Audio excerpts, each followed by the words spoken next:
How you doing, YouTube? Matt with Mass Beer Reviews. Back to yet another review. A little bit of double IPA. Hopeful goodness. Jersey-born hopeful IPA goodness. In the form of Cape May Brewing Companies. It's their double IPA Coastal Evacuation. Cape May. I've had a couple of their beers. I have never reviewed anything from them up until this batch of beers I just recently got. I was lucky enough the brewery kind of reached out to me, the brewer, and they said, hey man, or he said, hey man, and said we have a nice hazy IPA. Figured you'd be down for checking out. I said, yeah man, but I'm like, I remember having a sour from you guys at my buddy's wedding reception a while ago, and it was killer. So don't hesitate on the sours. So I mean, set me off a little potpourri of beerness, and this is the second to last one. I have this, and then I have one of the sours left, and then I'm done with the box, and then I can post a video. So you'll be watching them now. Here. Anyway, let's dive into it. It says Cape May Brewing Company Double IPA Coastal Evacuation India Pale Ale with a big bold blend of hops. On the back it says Coastal Evacuation is a phrase that that's everywhere at the Jersey Shore. Blah. This West Coast style double IPA is big and bold as a hurricane season itself, with Centennial Forward brazen blend of hops serving up a hint of orange citrus and honeydew melon. It's time to evacuate. Are you prepared? Kind of butchered that a little bit. And this is got a Best By date on it. So it's May 1st, whatever that means. This is the 1st of March. So I'm assuming this is about 2 months old. 6-month rule. Oh. Yeah. Right? Anyway. So yeah, that was right. You know, it's a car kind of leaving the shore. There you go. And it is 8% alcohol by volume. So it's a double IPA at 8%. A lot of these people have been playing hard and fast with their IPA numbers. I've seen a lot of people be like, here's a 7.8% IPA. I'd be like, son, that's double IPA. So, yeah. Anyway, what do we have?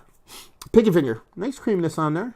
A little bit of rockiness on the edges. Super tight compact bubbles, white head. And soft haze. You know, definitely looks the part of a hazy beer. Not the super new school butternut squash stuff, but, you know, kind of old, new school, old school, somewhere around there. Seem to get a nose on her.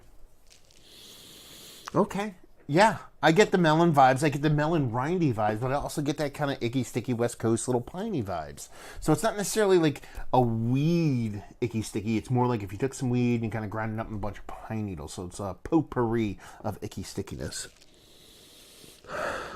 But I get those melon vibes. They're talking about the melon vibes in there. They talked about what else? What was the other one they put in there? Orange citrus, sure. You know, orange is pretty much almost a steadfast thing. Again, you could probably pick out of a lot of hops. Let's put it that way.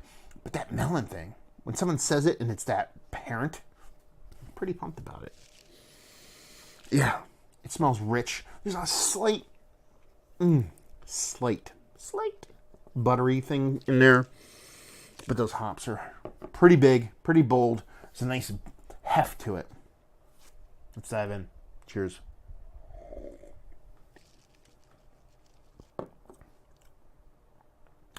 It's dangerous, is what that is. There's a nice, big, nutty malt to it. I dig that.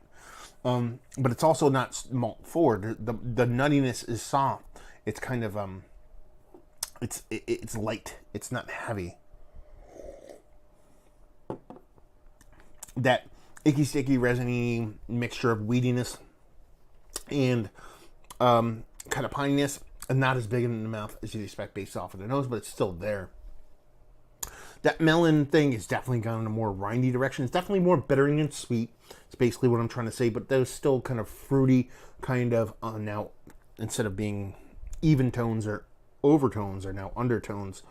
But at the same time, it's still chuggable, still drinkable. 8%. I could drink a kind of dangerous amount of these if I really wanted to. Yeah, nice. That buttery thing I was getting on the nose, not really getting any of that in the mouth, so that could have just been me. Like I said, coming off more as a nutty malt, and just chuggable, nice, drinkable, tasty beverage. I was gonna go bevy or beer or something, so I just said B. I say weird shit all the time. Anyway, so yeah, tasty beer. Not too bad. Is it my favorite? Let's cut to the chase. Is it one of my favorite double IPAs I've had as of late? No. Is it one of my favorite non-hazy New England style double IPAs that I've had as of late. It'd be in the conversation. It wouldn't be in there, but listen, what you're getting here is a lot of old school and a lot of new school, a lot of East and West, a lot of different kind of disciplines kind of thrown into one beer. That's a good thing. They show, they prove. It's not like a muddled mess of stuff going on. But it's definitely trying to appeal to a wide audience. And when you do that, sometimes you just can get a little bit, muddled. But it's not here. But it's just that, I like a little bit of nuance and distinctness sometimes. And this one, while impactful and tasty, is not something I go back to a ton. It'd be nice to have something this would be nice if I was out and about having a couple beers, kind of throw this in the middle for a little bit of kind of impact. Let's put it that way. Value availability, no idea. I assume Jersey gets a bulk of it, and somebody wants to chime in and see or talk about Cape May's footprint, and leave you with, if you like what we like this. If you like that East versus West, a little bit of new school, a little bit of old school, it's what you have here, but in a super drinkable package, because this is chuggable, drinkable, definitely giving you that icky sticky, a little bit of that fruitness. So there you go. Another review in the books. Hopefully you guys enjoyed it. If you didn't, anywhere in between, down there, words and stuff. If you want to check me out on the social medias, Massive Beers in the Googs. If you want to check me out in the podcast, Beer Massive in the same Googs. Or Altavista or Ash Jeeves. You can go to Ash Jeeves. I don't care. And there you go. Another review down. So hopefully you guys enjoyed the review. Try to make that ring all the time. Hopefully you guys enjoyed this or enjoying a big double IPA right now. And hopefully see you next time. Cheers.